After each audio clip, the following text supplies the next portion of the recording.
Hey guys, कैसे हैं आप सभी लोग। तो गाइस आज है 6 मई और 9:23 हो गए हैं। आज देख रहे होंगे आप, मार्केट इधर क्लोज है क्योंकि आज सैटरडे है। कल भी मार्केट बंद रहेगी, कल संडे है।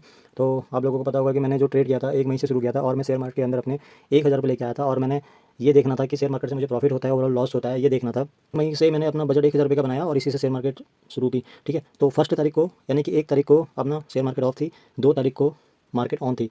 तो 2 तारीख को वैसे मैंने लिए थे पंजाब नेशनल बैंक की 90 क्वान्टिटीज़ 1,000 रुपये अमाउंट के साथ, जिसमें मुझे -18 रुपीज़ का लॉस हुआ था। ठीक है, तो 1,000 में से -18 रुपीज़ तो नेट लॉस जो था वो कट गया, 975 रुपीज़ रह गए। ठीक है, मेरे अकाउंट में रह गए थे 975 रुपीज़, 1,000 रुपये में से डायरेक्ट कट गए थे। ठीक है, दूसरे दिन 3 तारीख को जब मैंने जोमेटो की 40 क्वान्टिटीज़ ली तो मुझे +38 रुपीज़ का प्रॉफिट हुआ था। ठीक है, तो प्रॉफिट हुआ था 38 रुपीज़ का जोमेटो की 40 क्वांटिटी लेने में। लेकिन मैंने उस दिन देखा होगा सेकंड वीडियो में मैंने ऑटो सेटलमेंट किया था, तो मुझे प्रॉफिट तो 38 रुपीज़ का हुआ था, बट ऑटो सेटलमेंट में मेरा चार्जेस 25 to 26 रुपीज़ कट गया था। तो इसलिए मैं अब ऑटो सेटलमेंट नहीं करूँगा, मैनुअल सेटलमेंट करूँगा। ठीक है, क्योंकि ऑटो सेटलमेंट में मुझे लॉस हुआ था, तो हो सकता है कि लॉस हो इसमें जो जब ऑटो सेटलमेंट होती होगी तो चार्जेस ज़्यादा कटते होंगे, ऐसा कुछ रूल होगा या उनका कुछ चार्जेस होगा कि ऑटो सेटलमेंट में हम इतना पैसा ऑटोमेटिक काट लेंगे। तो मैंने खुद ही फिर अब मैनुअल सेटलमेंट करना शुरू किया। ठीक है, तो 4 तारीख को इंडियन रेलवे फाइनेंस कॉर्पोरेशन के मैंने 120 क्वांटिटी ली।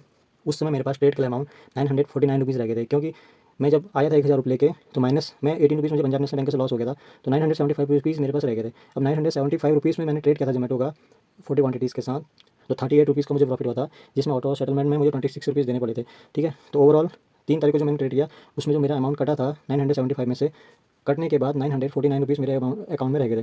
तो ठीक है, तो इंडियन रेलवे फाइनेंस कॉर्पोरेशन की 4 तारीख को मैंने 120 क्वांटिटीज़ ली, 949 रुपीज़ मेरे पास थे, तो 60 रुपीज़ का मेरे को उस दिन प्रॉफिट हुआ था। तो 60 रुपीज़ का प्रॉफिट होने के बाद मेरे पास ओवरऑल 1003 रुपीज़ रह गए थे। यानी कि मैं ट्रेड में 1,000 रुपये लेके आया और फिर मेरे पास दोबारा 4 तारीख को 1,000 रुपये हो गए थे। यहाँ तक मुझे एक दिन लॉस हुआ, 2 दिन प्रॉफिट हुआ, तो मेरे फिर से मेरे पास 1,000 रुपये हो गए। इसी में से मैंने ब्रोकर चार्जेस भी दिया था, ऑटो सेटलमेंट का चार्जेस भी दिया था। ठीक है, और लॉसेस भी इसी में से कर गए थे। तो 5 तारीख को मैंने इंडियन रेलवे फाइनेंस कॉर्पोरेशन की फिर से 120 क्वांटिटी ली। उस समय मेरे पास ट्रेड करने के लिए 1003 रुपीज़ थे। ठीक है, तो 1,003 रुपीज़ मेरे पास थे। तो इंडियन फाइनेंस कॉर्पोरेशन की 5 तारीख को फिर शाम के समय में मुझे 24 रुपीज़ का लॉस हुआ। तो ठीक है, यानी कि कह सकते हैं कि 2 दिन मुझे प्रॉफिट हुआ, 2 दिन मुझे लॉस हुआ। तो जिस दिन मुझे 5 तारीख को लॉस हुआ, दोबारा से जब मैंने इंडियन रेलवे फाइनेंस कॉर्पोरेशन की 120 क्वांटिटी ली तो माइनस में 25 रुपीज़ का लॉस होने के बाद 947 रुपीज़ मेरे अकाउंट में रह गए थे। तो ओवरऑल 2 तारीख को मुझे -18 रुपीज़ का लॉस हुआ और 3 तारीख को मुझे +38 रुपीज़ का प्रॉफिट हुआ और 4 तारीख को मुझे +60 रुपीज़ का प्रॉफिट हुआ और 5 तारीख को मुझे -24 रुपीज़ का लॉस हुआ। तो 2 दिन मुझे फ़ायदा हुआ, 2 दिन मुझे लॉस हुआ। ओवरऑल जब बात की जाए, जब मैंने लॉस को कैलकुलेशन की तो 42 रुपीज़ का जो मुझे लॉस हुआ था, टोटल लॉस जो मुझे हुआ था 18 माइनस में 18 रुपीज़ का लॉस पंजाब नेशनल बैंक से हुआ था और Indian railway finance corporation 24 rupees का लॉस हुआ था। तो नेट लॉस मुझे 42 रुपीज़ का लॉस हुआ था, प्लस उसमें मैंने ब्रोकर चार्जेस भी देना था। ब्रोकर चार्जेस भी मेरे इसमें से कटता है, तो 58 रुपीज़ का मुझे लॉस हुआ था। और प्रॉफिट की बात की जाए तो मैंने एक दिन 3 तारीख को जोमेटो की 40 क्वांटिटीज़ में 38 रुपीज़ का मेरे को प्रॉफिट हुआ था। ठीक है, और उसके बाद इंडियन रेल फाइनेंस कॉर्पोरेशन की 4 तारीख को मुझे 60 रुपीज़ का प्रॉफिट हुआ था। तो ओवरऑल मुझे 90 रुपीज़ का प्रॉफिट हुआ था। इस 98 रुपीज़ के प्रॉफिट में भी मैंने 2 दिन ब्रोकरेज चार्जेस सेल और बाई में दिए थे। तो ओवरऑल मुझे 80 और 90 रुपीज़ के आस मुझे प्रॉफिट हुआ था। तो देखा जाए तो मैं 1,000 रुपये लेके आया। ठीक है, यहाँ पर होता क्या है कि चार्जेस ज़्यादा करते हैं। ऑटो सेटलमेंट भी मुझे, जैसे मैंने ऑटो सेटलमेंट में 25-26 रुपीज़ दिए तो मुझे प्रॉफिट तो हुआ था, बट यहाँ पर हो क्या रहा है कि प्रॉफिट से ज़्यादा मुझे ब्रोकरेज देना पड़ रहा है और ऑटो सेटलमेंट का चार्जेस जो मैंने ऑटो सेटलमेंट की थी उसका चार्जेस मैंने दिया। मतलब कहने का मतलब है कि अगर आप मार्केट में 1,000 रुपये लेके आते हैं तो 1,000 रुपये से आप ट्रेड करते हैं तो या तो आपका प्रॉफिट ज़्यादा होना चाहिए। ठीक है, मैं मार्केट में 1,000 रुपये लेके आया तो मुझे प्रॉफिट तब होता जब मुझे डेली प्रॉफिट होता। ठीक है, और डेली प्रॉफिट मुझे 60 से ऊपर होना चाहिए था, तब मेरा ओवरऑल ब्रोकरेज चार्जेस कटने के बाद, ऑटो सेटलमेंट करने के बाद मेरे अकाउंट में कुछ पैसे बचते। बट यहाँ पर मैं 1,000 रुपये लेके आया हूँ, तो इसमें से मुझे लॉस भी कवर करना है और जो प्रॉफिट हो रहा है, जैसे लॉस कम हो रहा है, ज़्यादा लॉस नहीं हुआ, कम लॉस हुआ लेकिन प्रॉफिट ज़्यादा हुआ। बट यहाँ पर हुआ क्या, ऑटो सेटलमेंट का मैंने चार्जेस दिया, ब्रोकेज मैंने चार्जेस दिया, तो मुझे अमाउंट कम नजर आ रहा है। ठीक है, तो ओवरऑल आज 6 तारीख है और 6 तारीख की अमाउंट, 6 तारीख की डेट में मेरे पास जो अमाउंट रह गया वो 972 रुपीज़ रह गए। तो 972 रुपीज़ मेरे पास ऑनली रह गए अभी इस समय ट्रेड करने के लिए। मैं लेके आया था 1,000 रुपीज़, बट मेरे पास रह गए अभी 972 रुपीज़। ठीक है, तो ये कह सकते हैं कि मैं जब मार्केट में 1,000 रुपये लेके आया था तो मेरे पास कल की डेट में 972 रुपीज़ थे।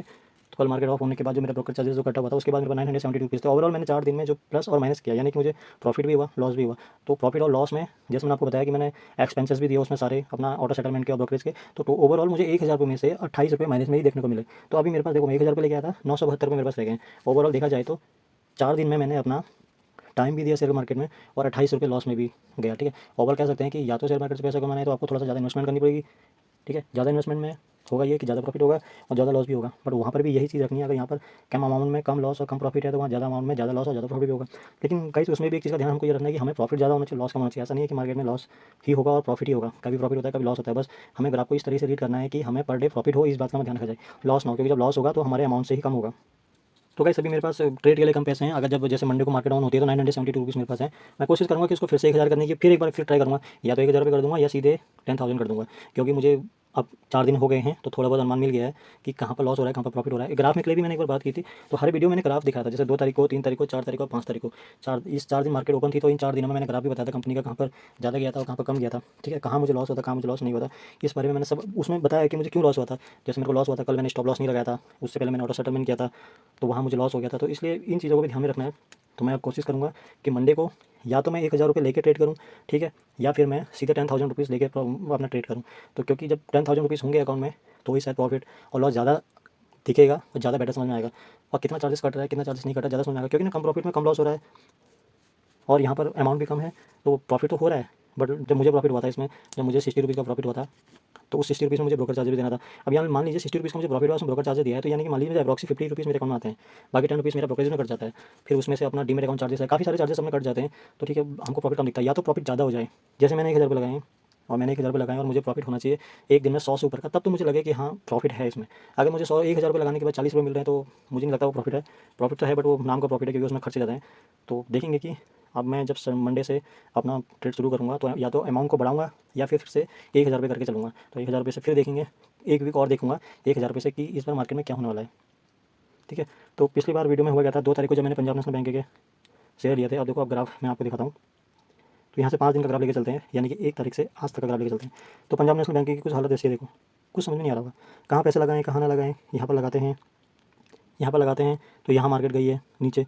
अब जब जो यहाँ पर मार्केट लगाता है ना, जो मार्केट में यहाँ पर पैसा लगाता है, उसको ये नहीं पता था कि मार्केट ऊपर जाएगी या नीचे जाएगी। इसके बारे में अगर पता होता तो मार्केट में अधिकतर लोग कैसे बनाते थे, और बनाते भी हैं उन लोग, वो लोग जो बिल्कुल फंडामेंटल को बहुत अच्छे से रीड करते हैं, स्टडी करते हैं, उनके लिए ही ये पॉसिबल है। बट मेरे को इतना नॉलेज नहीं है, मुझे शेयर मार्केट के बारे में ज़्यादा नॉलेज तो नहीं है। मैं जितना मुझे आता है मैं उसी से मैं काम चला रहा हूँ। 1000 रुपये लेके आया था, अब थोड़ा कम हो गया, अब फिर कोशिश करेंगे कि फिर से 1000 करेंगे, फिर ऊपर फिर इसमें से कुछ बढ़ाने की कोशिश करेंगे, थोड़ा सा एक्सपीरियंस मिलेगा, ठीक है। तो ये ओवरऑल पंजाब नेशनल बैंक को जब मैंने 2 तारीख को 90 क्वांटिटीज ली थी, तो 2 तारीख से 5 तारीख का ग्राफ देखिए, पता नहीं था कि मार्केट यहाँ आएगी, फिर किसी को नहीं पता था कि मार्केट ऊपर जाएगी। फिर यहाँ देखो, अगर इस मार्केट के बारे में ज़्यादा नॉलेज हमको चाहिए होती है तो हमको फंडामेंटल के बारे में पढ़ना होता है कंपनी की, ठीक है। तो अब ग्राफ के बारे में बात करते हैं। देखो ग्राफ में कहते हैं ना, पंजाब नेशनल बैंक की मैंने उस दिन क्वांटिटी ली थी 90 क्वांटिटी।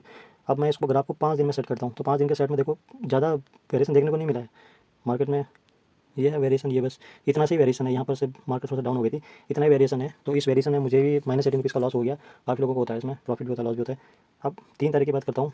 3 तारीख को मैंने लिया था जोमेटो को शेयर, ठीक है। मैं जोमेटो को ऑन करता हूँ और इसको मैं लेके चलता हूँ 5 दिन में।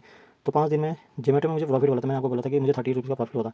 तो मैंने यहाँ कहीं पे बाय किया था, मार्केट ऊपर चले गई थी तो मुझे 30 रुपीज़ का प्रॉफिट हुआ था। मेरे पास क्वांटिटी ओनली 40 थी, ज़्यादा क्वांटिटीज़ होती तो ज़्यादा प्रॉफिट होता, ठीक है।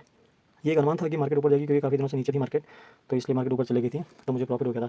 अब यहाँ से फिर हम बैक करते हैं 4 तारीख को, मैं जब मैंने ट्रेड किया था इंडियन रेलवे फाइनेंस कॉर्पोरेशन का, मैंने शेयर लिया था 120 क्वांटिटी, तो उस दिन मुझे 60 रुपीज़ का प्रॉफिट हुआ था।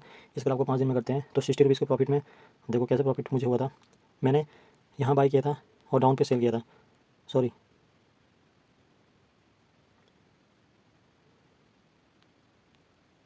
मैंने यहाँ टॉप में सेल कर दिया था रिवर्स पोजीशन में, ठीक है, और यहाँ पर दोबारा से बाई किया था, तो मेरा प्रॉफिट बुक हो गया था 60 रुपीज़ का, ओनली 120 क्वांटिटी में, ठीक है। इंडियन रेलवे फाइनेंस कॉर्पोरेशन की 5 तारीख की 4 तारीख की बात है, तो 5 तारीख को दोबारा से मैंने इंडियन रेलवे फाइनेंस कॉर्पोरेशन का ग्राफ लिया था, यानी कि एक दिन पहले, क्योंकि आज मार्केट बंद है। कल जो मैंने ग्राफ लिया था तो उसमें मुझे -24 रुपीज़ का लॉस हो गया, क्योंकि हुआ ये क्या था कि मैंने मॉर्निंग में यहाँ नहीं लिया था, ठीक है। काफ़ी देर वेट करने के बाद मैंने यहाँ पर लिया था, मुझे यहाँ सेल कर देना चाहिए था, बट मैंने सेल नहीं किया। मुझे लगा कि थोड़ा सा और नीचे जाएगा, इस लेवल तक मार्केट आएगी, बट नहीं आई इस लेवल तक मार्केट।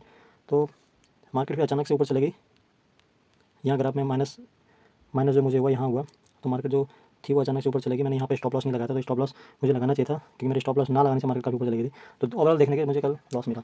तो कहने का मतलब यह है कि शेयर मार्केट में 1000 रुपये लेके आया था, अब मेरे पास 972 रुपीज़ रह गए।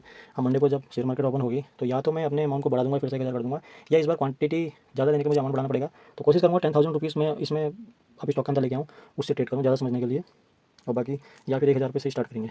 तो यही था ओवरऑल, मुझे प्रॉफिट हुआ या लॉस हुआ, इसमें ओवरऑल मुझे लॉस ही हुआ है, प्रॉफिट नहीं हुआ है। मंडे के दिन मिलते हैं नई शेयर मार्केट के साथ, तो उस दिन हम कोशिश करेंगे कि प्रॉफिट ही हो। काफ़ी दिन से लॉस हो रहा है, 2 दिन लॉस 2 दिन प्रॉफिट, बट आप कोशिश करूँगा कि यहाँ से प्रॉफिट ही हो। तो मिलते हैं मंडे को।